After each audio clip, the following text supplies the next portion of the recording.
How many of you already know about factory farming being bad for the environment? Right? Like, that's become really common at this point. What is not so common is that factory farming is not the only problem. We have a bigger problem, and it's raising animals for food.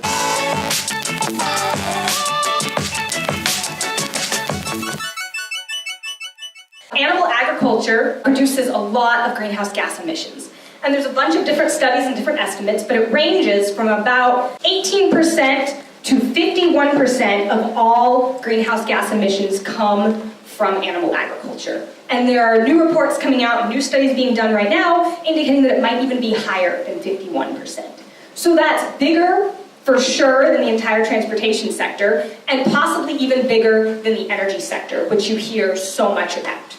And one reason that this is such a huge impact is that cows produce a lot of methane, and cutting down trees, clear cutting them, the Amazon destruction, all of that produces a lot of greenhouse gas emissions. And methane is 86 times more powerful as a greenhouse gas than carbon dioxide is. So we hear lots and lots about carbon dioxide, CO2, reducing our energy emissions, but we don't hear so much about methane, which is actually a more powerful greenhouse gas.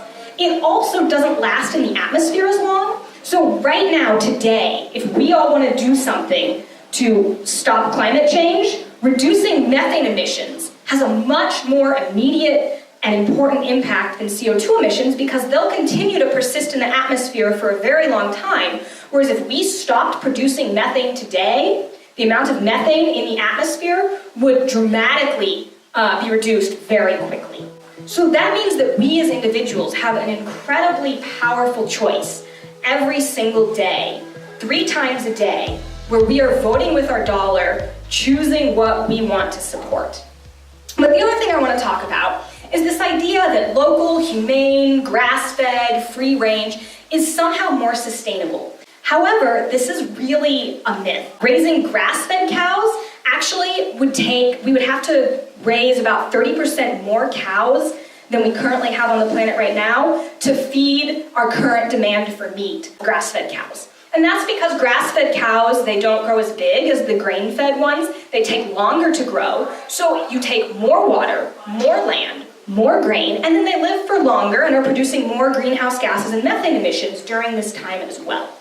So grass-fed beef in particular is significantly less sustainable globally and requires more trees to be cut down, more land. Right now, about half of the contiguous US land is already dedicated to animal agriculture, and that would have to significantly increase if we switched to grass-fed or this local, quote, more sustainable form of animal farming.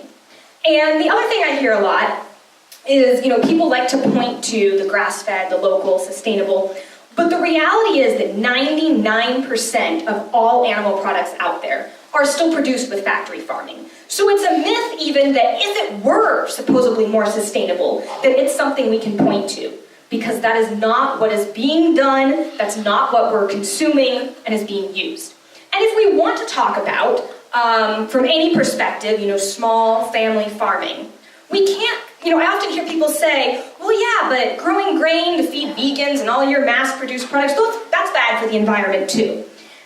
But the reality is that, recent studies published in Science, one of the most prestigious scientific journals, have suggested that even the most intensive plant-based agriculture still has a significantly lower environmental impact on all fronts than even the best of animal agriculture.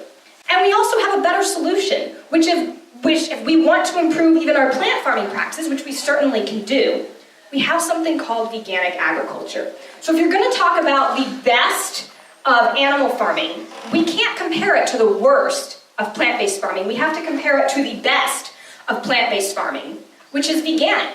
And veganic farming is not only one of the most sustainable, most ecological, most compassionate, non-violent, and non-exploitative practices that we can do.